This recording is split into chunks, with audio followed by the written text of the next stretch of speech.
Hi, I'm Maggie Mesa, and I am recording my third episode of Monday Marketing Meetings today with Joey Jonaitis so that I can help to explain to you all of the tips and tricks that I know to create really cool content like the setup that we have here today. So give me a moment and we're going to go ahead and call him in and then hang tight while we go through a little bit of some of the history of the cool projects we've worked on together, as well as all of the tech and the operational know how to get all of this set up so that you can also have really cool content and the best branding possible for yourself, the same way that I'm putting it together for myself. So let's go ahead and call him in. So, hi, Joey. Hi Maggie, how's it going? It's so good. How are you? Doing good, doing good. It's another beautiful Monday morning. In Salt Lake City, Utah. hmm Thank you for taking some time to talk with me today. I really appreciate you for multiple reasons, one of which being the subject of this call, and that helping me get all of this established and really setting up such high quality content that I've been able to deliver lately. So thank you for that and taking the time to also talk about how I'm doing that. Happy to be here. Thanks for having me. You are so welcome.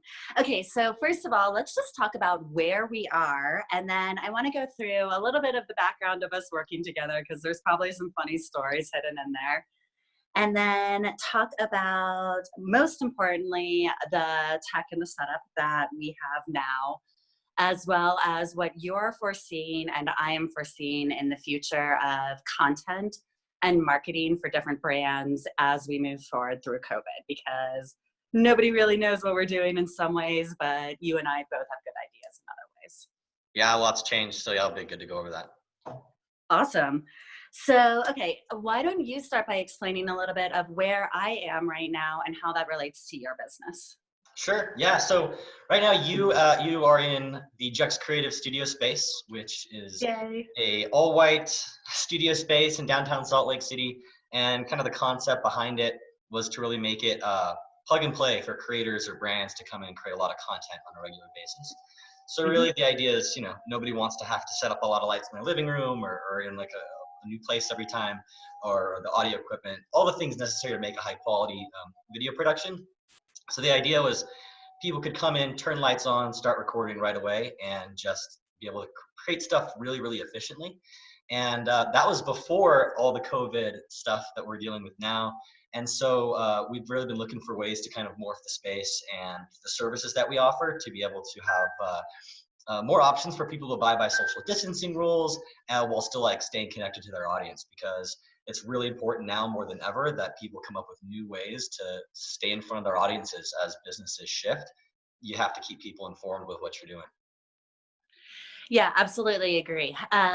One of the things that we have both always agreed on as friends and creators is the benefit of content overall and making sure that there are methods that you are delivering your message to your audience in the best way possible. Um, and actually, that's probably a good segue to bump back a little bit and just talk about our history of working together and some of the projects that we've been on over the past 4 years. The emphasis of those has always been on creating the best, highest quality content possible. And by doing that, we've been able to serve joint clients really well and create really effective campaigns that have made a lot of money in some instances. Yeah. So um, maybe you could just talk about where you were when we first started to work together in a publicity consulting type of arrangement, and how some of your experience over the last 4 years of making content has changed. Yeah, I mean, I try to think back to maybe the first project that we worked on, but I know it was back when we both were working at another company, another production company. You had an Mhm, office there, and I was managing the production company. mhm, Um, we had a lot of different clients, everything from Canon USA to Ford Racing, and a whole lot of different clients that we made a lot of stuff for. Um, as we were working on that, I mean, I'm trying to remember maybe like some of the first big things we did was I was producing content while on the road throughout Asia, and you mhm, were managing kind of the PR release of that. I know we worked on, like an interior designer company as far as Mhm. getting them into magazines and in front of lots of bloggers because a lot of interior design has moved in that direction. And then they ended up winning something like 20 awards that year for the campaigns that I was managing on their PR Absolutely. front. Yeah. Right. And that was a really fun experience for me to just be able to really be able to see how content plugs into the kind of the back end of PR and the back end of kind of news and like media distribution. Um, News can be so fast sometimes that sometimes it's more focused on making fast content that's more applicable, and sometimes you have to try to weigh between quality and speed of content.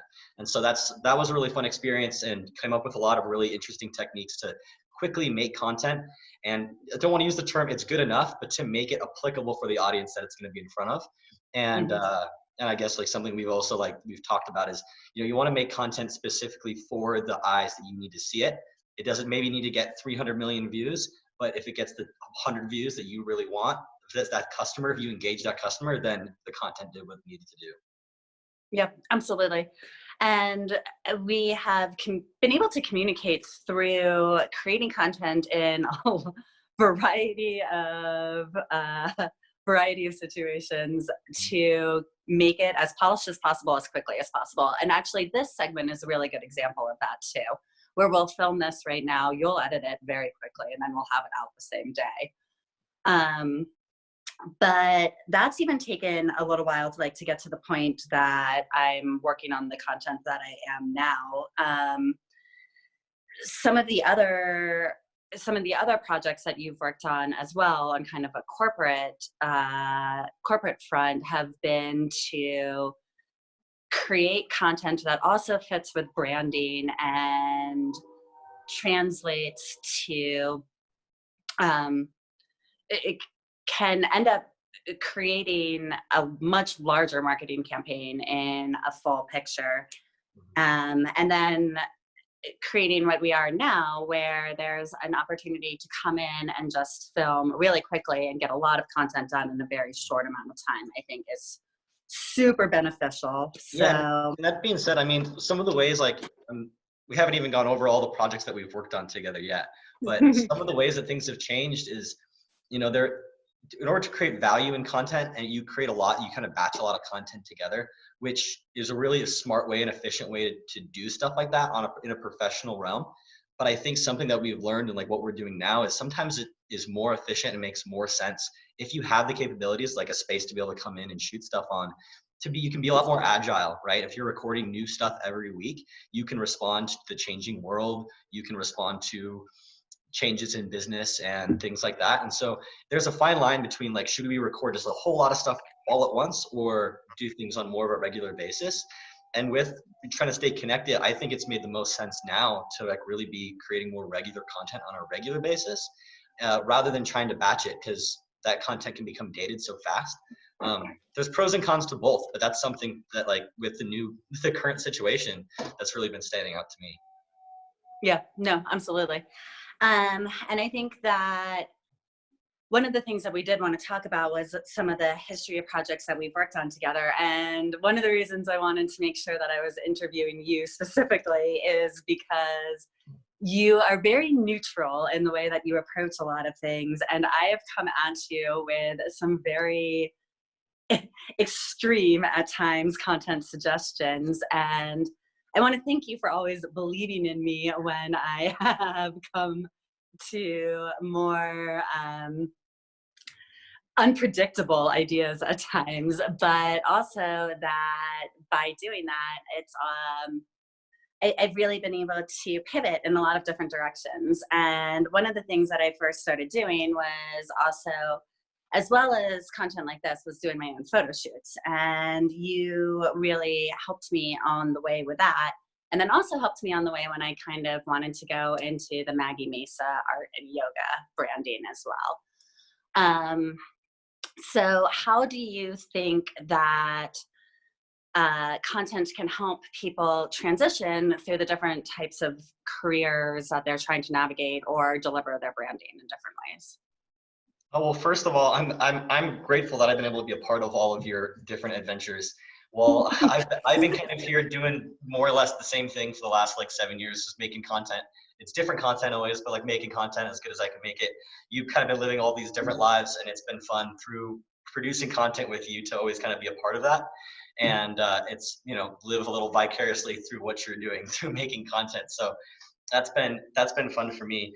But I think being able to produce content and create like an image for yourself is probably like the best thing someone can do now that like a lot of things have all gone digital. Everyone's working from home. If you can show your level of content and like just the way that you're able to, whether it's copywriting or producing video content or taking product photos or really whatever it is, but if you can show that you're one step ahead, you're already ready to start working remotely or working from home, I think that that's awesome and is really going to give you a leg up. And then the other part of that is and you've been a huge advocate on this, but is maintaining a consistent brand for yourself. And whether that's always having the same message or having the same branding or the same kind of outlook on life, it can be as simple as that, but maintaining a consistent message there has always something that you've been really good at. And I think something that I've been learning from you as far as for my own brand, how to do that and then help connect other brands with that as well. And I think what you started doing was, making content, like just get the content out there wherever it is. If you're shooting it on your phone or whatever it is, get the content out there. Content's what's most important. And that mental exercise is the most important. And then you can ramp up quality levels from there. But really it's the idea and the story behind it that's the most important. I mean, you showed that just through doing your hiking text stories on your Instagram stories and stuff like that, which I'll admit sometimes I didn't read all of them, but I still disagree with you on that one. I am going to make my 50-page hiking stories till the day I die. And if you don't want to watch all 49 of them, you don't have to, Joey. That just goes for what I say, like, it's the story that's the most important. The mechanism of getting it through can be anything from text to recording it in a nice interview setting. And as long as you have the story, you can apply it to all those different things. It doesn't, it's the story and the content that's the most important. And so I think I've always had the story. Right. And I think that that's what I've been like really seeing and realizing, like, no matter how fancy the camera you have, if the story isn't interesting and important, then no one's going to watch it anyway. It doesn't matter how cool it looks. Mm-hmm. But that there is still a benefit to using the best resources that you have possible, and to, with every step of my own career that I bump up my own production quality, and that has translated to higher viewership and higher engagement and higher accountability. I think that the more I can produce high quality content, the more the more that I can command my own presence in order to get a higher hourly for my consulting rate, frankly. So. No, for sure. And I mean, I was thinking about this too, but if you have a collection of content and it's consistently getting better over time, that just shows that you're learning and you're putting effort into it. And when it comes to either being employable or someone wanting to sponsor that content or utilize you to create content for their brand, that's what I would want to see in somebody is a consistent rise in quality over time. And as long as the message remains stable, increasing the quality is just a better way, like you said, to demand a higher price for what you produce, or to find more brands to connect with or more audience to connect with. Yeah, no, absolutely agreed. So what's your favorite project you've ever worked on with me out of all of them? Man, there's lots of them. One of my favorites is something like we're looking forward to doing once everyone can connect again, but it's really creating personal content for more people out there and creating an avenue for people to get really high quality content. That's something I'm looking forward to still is organizing these photo shoots, or some of them have video parts of them, but getting this together where, you combine the storyteller and that aspect with creating the really good quality and bring a group of people rather than just an individual together to all benefit from it. I look forward to that sort of creation because it's just there's more community involvement. People are more genuinely excited, and it's helping more people enter kind of the creative realm. So I'm like really excited about that. But that was kind of a cop-out answer. I've also really liked working. We worked on like huge Canon projects together. Of course, those are really cool because it was a global audience. We've worked on a lot of things with tattoo aftercare together, which was also really fun. And through every project, we learn a lot from it. And I think that's that's really what's the most rewarding is you walk away and you're like, yes, it worked here, it didn't work here, but now we know what to do better for the next one. I was going to ask what project you were the most annoyed or frustrated with me on, but I'm not totally sure I want to know the answer, actually. Yeah, no, I don't know if we can talk about those ones. Or the time that I just pieced out and was like, I'm going to leave Utah for 2 years. Gotta do what you gotta. That happened too. But now that through all of those kind of interweavings, here we are. And as you know, I'm doing Maggie Mesa, and I'm doing all of the interview segments. I'm doing the marketing ones. I am going to start a wellness chat, and I'm doing all of the Patreon stuff also. So just out of curiosity, I've never actually asked your opinion on that. I just told you I was going to do it. But like, how do you feel about that in combination with everything else that I'm doing? What's your take on it? On what exactly? Launching Patreon and doing the art nudes and doing the photo shoot type stuff. I mean, it's a world of like that, all that type of content, but sellable individual content to people has been a world that I've always kind of been adjacent to, whether people are selling episodes, right? Pay per episode, things like that. It's always been something that I've seen kind of that world. I mean, I support multiple people on Patreon for different things, whether it's outdoors channels that create channels on hikes that you do or through hikes, things like that. And so everybody has to connect with their audience in some way and find a way to best leverage that. People on YouTube utilize the ad spend on YouTube to do it. People on Patreon are more focused on their audience. And I guess that kind of connects with what I said, like, it's less, Patreon gives you the opportunity, you can connect with a smaller, more dedicated group of people, depending on what they're interested in. If they're interested in the art nude photography, I think that's awesome. And if people have the ability to support people to follow that vision and to follow that passion to create those images, then I think it's great when they can support it. So I'm just in the way of like, it's all good content. Everybody wants to absorb and see that content. And it's just another good platform. So I think that's an area that you can release a lot of stuff, not just that, but if you wanted to make a hiking vlog of one of your hikes or a trail review, you can do that, and the people are interested in that type of content. And even more so now, because a lot of it's individual stuff, hiking by yourself or creating the art nudes while maintaining social distance from your photographer. Like, all of those things are like more and more applicable now, and people are looking for more content. So that answer is like, I think it's great because that's a really good platform for you to connect with your audience and to keep doing the things that you're going to be doing anyway. Yeah, I absolutely agree. And that was a factor in the decision to do Patreon specifically, is that I want to make sure that and I've said this to you specifically, that one part of my life does not overshadow any of the other parts of my life. And Patreon is a good way for me to highlight all of the different facets that I am trying to leverage right now. So I appreciate your support on that front.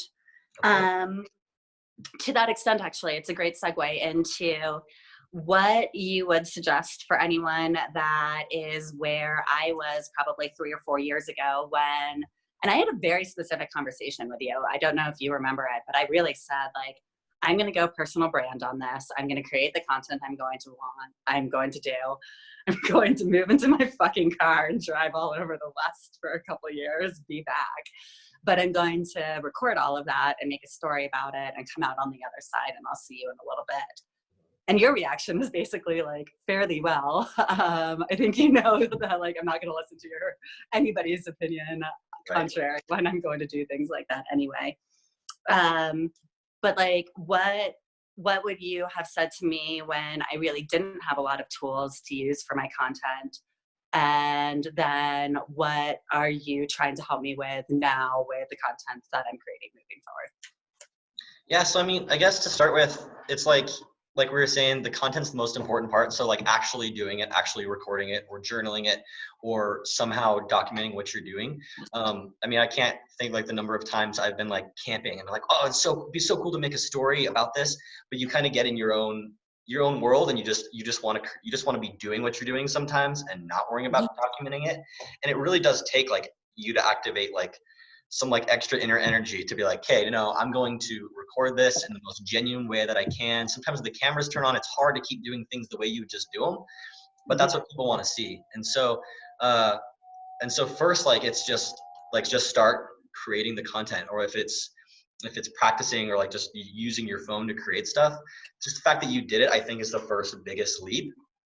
And so, and that, like, just to jump in for a little bit, that actually was a huge part in my own story, is looking at other people and being like, I could make really cool content like that. And then being like, wait, I need to live that type of life. And then being like, oh, if I want the pretty picture camping, I need to go camping. right. And like, actually positioning yourself to create the type of life that you want to document is like its own industry of a conversation. But yeah, I mean, huge point on that. So Yeah, and I'm lucky. that, you know what you're doing. With that being said, I'm really lucky as a content creator professionally to be able to kind of peek into a lot of different people's lives, whether it's yours or the volunteer organizations that I've worked with, but people who live this stuff and do it every single day. It's really fun that I get to go in there and professionally document that sort of stuff, or work with people, and again, like, almost live vicariously through some people and their stories. But back to what we were talking about, which is like, really, like, when it comes to like physical tools and stuff to be able to kind of create better stories in the long run, something it comes down to is, like, if you can't understand the story or see what you're doing, then nobody can see what you're doing. And so I guess, like, to kind of start, like I guess maybe a couple tiers, if we want to talk about that. Yeah, but it's like, you're starting, like you can record stuff on your phone that looks awesome, like it's really, really good content, but sometimes people can't hear you. So, like, something I always recommend to people who are starting out is, like, invest in a microphone. Maybe invest in a tripod, so that instead of holding your phone in front of you and, having it be shaky, it'll be nice and stable. It'll be a good shot that people want to watch. And or a stabilizer itself, right? yeah, you can use a stabilizer, or something as simple as like a cage for your phone that will hold your phone so that you're not just holding this little thing. And it's also kind of a mindset. I've noticed working with some interns that I've set up before, if you just tell them, okay, record something on your phone like this, they're not quite as serious about it. But all of a sudden, if you put a microphone on the phone and you put it in a cage and you put it on a tripod, now they're looking at a camera, not just their phone. And so it kind of puts you into a creator mindset. Like, okay, phone is no longer in Snapchat mode. We're in creating content mode. And that could be through Snapchat, but you're using it as a creation tool, not an intake tool anymore. And so I think that's kind of like the first thing, is like, find those tools on the phone, like, to use your phone to the best of its ability, a microphone, a tripod, something to hold your phone. And I think we can post some links below as far as, like, to some lists where people can find these resources. Would you put a light ring into that too? I mean, most of the ladies have a light ring if they're recording home content. Yeah, so, like, I mean, it can be any sort of light, but like, light rings are great, but like, there's plenty of lights out there, and it just totally depends on kind of your budget range. But I think the best thing that most people already have, that I'm lighting myself with right now, is a window. And so, like, just put yourself in a situation where you have good quality light, and if you have to record somewhere where it's dark, I've got a window right here too. right? And so it's like, utilize the things you have around you, but then, of course, if you can up your budget a little bit, invest in lights, make it as bright as you can in the room, and that'll really help. That'll help people see you better, for you to communicate whatever you're trying to say a lot better. Yeah, no, I definitely agree with you. I think lighting and sound and stabilization are basically the three factors that you're saying can up you from just phone to now you're at phone plus tools. Right. And then when does it get from phone plus tools to professional? Or So, is there a middle tier in between? yeah, that? I mean, there's definitely a middle tier with, like, there's so many brands that have been making cameras for the last 10 years out there that can create really, really good images.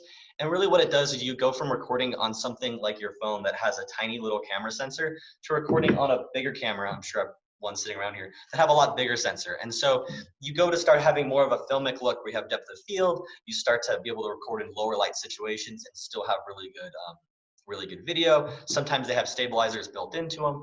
And so it also gives you the ability to easily plug in microphones and stuff like that. But as we've also learned through you recording stuff on your phone, to then moving to recording things with a camera, and then you can utilize your phone with things like notes, or to call us in to do a video call.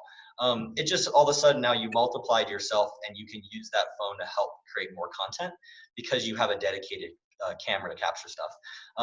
I can add, I guess, for tier 2, some of the additional stuff, as far as still keeping it, let's say, maybe under $1,000 that you can invest in as a creator. That'll let you do a lot of stuff and connect to your audience on everything from, you can use that for, Instagram stuff, on still like things like TikTok or on Facebook, or a lot of people, I've been helping people set up a lot of Twitch streams recently, because people are at home gaming and they're like, hey, if I'm doing this anyway, maybe I can work some of my comedy into this.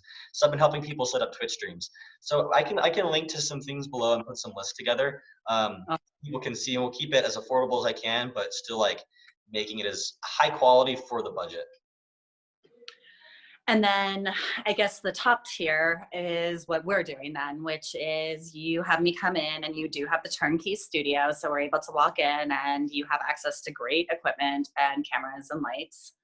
And I pay you an episode fee and you help me get all the content, record it, and then you edit it, put in my front and end piece, and piece together the different clips for the interviews. So it's not just a one angle shot of me talking to myself for 40 minutes. Right. So I guess, yeah, that's, like you said, that's the next level, is bringing in kind of a production team. Because if we talk about like how much has been invested like through just the years of collecting equipment and my knowledge, there's a lot of creators out there, but talk about myself, just my ability to be able to quickly create content that looks really good, and we can do it every week and it's consistent.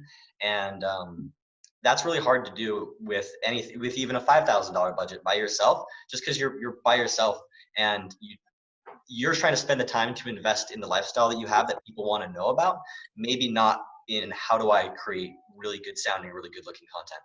So by working with a business such as myself, you can really, it's turnkey. You can walk in, create the content, and at the end of the day or end of the week, depending on what you're doing, have really high quality stuff. And in the meantime, keep working on more stuff. I mean, this is like, it's a tale as old as time, but it's what's your time more worth?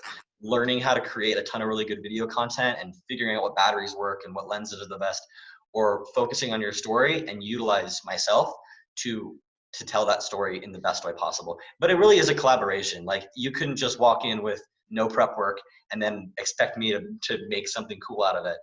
My job is to make it look and sound good, and yours is to make something people actually want to see. And I do that really well, don't I? Absolutely. And I think that's why we work so well together. Actually, it becomes, it's the synergy to where neither of us are overtaxed. And so every week we want to do it again, rather than being like, great, gotta figure out how to work with this person. It makes it really easy, because you take on your part and then I can do what I do and just make it look and sound good. Although, to be fair, I don't think that, not that I don't think that people understand, but I think one of the most difficult parts about doing what we're doing is that it does become a long haul game. And it is not always the quality as much as the consistency and the quantity to some extent. Once you start creating content and doing what we're doing with these series, we really will have to kind of just trudge through it at some point, and making sure that you're creating the consistency at that point is what creates the trust and the authenticity for your brand. So it's definitely a level up when you get to the channel place that I'm really trying to position myself into now, where you're building a lot of content on a regular basis. And as you said, part of what I'm marketing is wellness, and part of what I'm doing is creating a following, which means that my phone is regularly blowing up. I am always at capacity with notifications, and I have to really strategize on my time management and like my brain power, my bandwidth, because I tap out, and the last thing I want to be doing is video editing. Like, it's just a miserable trade, which is why I'm so glad for you, because I just said your job is miserable, but to me it is. Well, I mean, I'm set up with the right tools to do the video editing, and you're set up with the right tools to be able to create the content, as far as like the back end content and what the stories that you want to tell. If I had to sit down and figure out how to do that, I would be like, this is miserable. Why would I do this?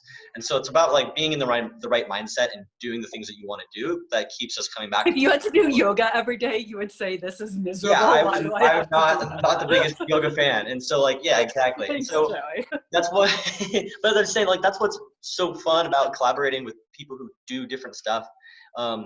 Is I don't want to I don't want to learn how to crochet a ton of stuff, but I will film a really cool video about someone who makes really unique crocheted products.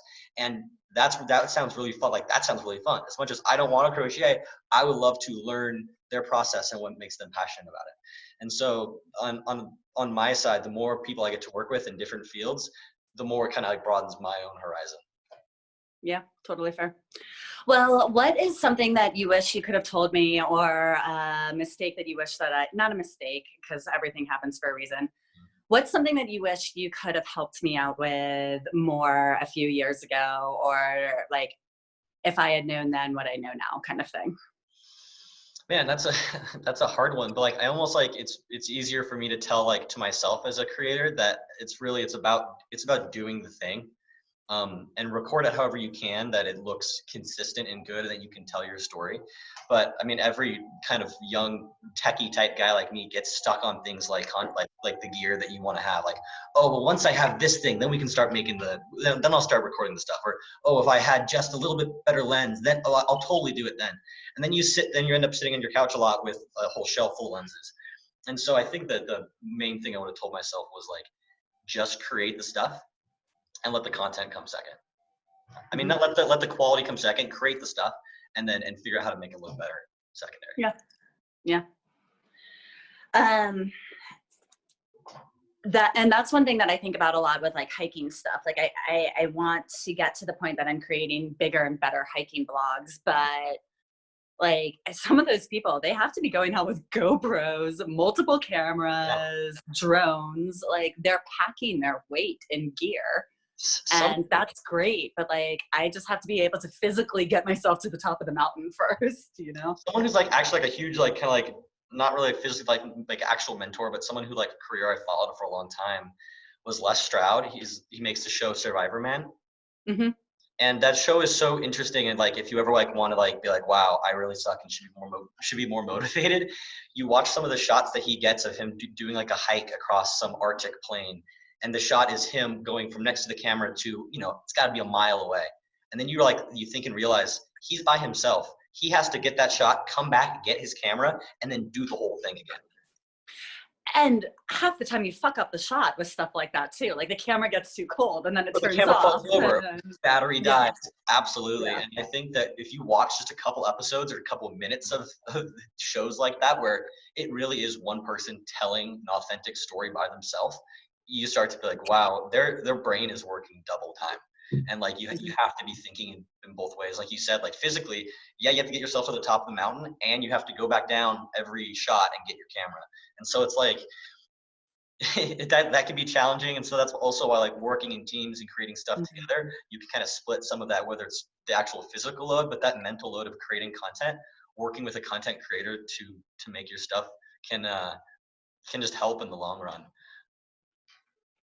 Yeah, no, absolutely. Absolutely. So what do you think is your number one goal moving forward? Like knowing that we all got kind of kicked in the feet a little bit with COVID and we're all trying to restructure a little bit. And also knowing that what you and I have said is that one way or another, our positions as remote contractors that have the adaptability to work really strategically and in marketing will still somehow be okay. Like, I don't exactly know how the road ends, but I know that we're adaptable and content is always going to be important. So what's your goal? Where do you want to see yourself moving forward? Well, right now, I guess to start with, it's really trying to find the brands and people like yourself who I've already been working with throughout the years in a non-COVID situation.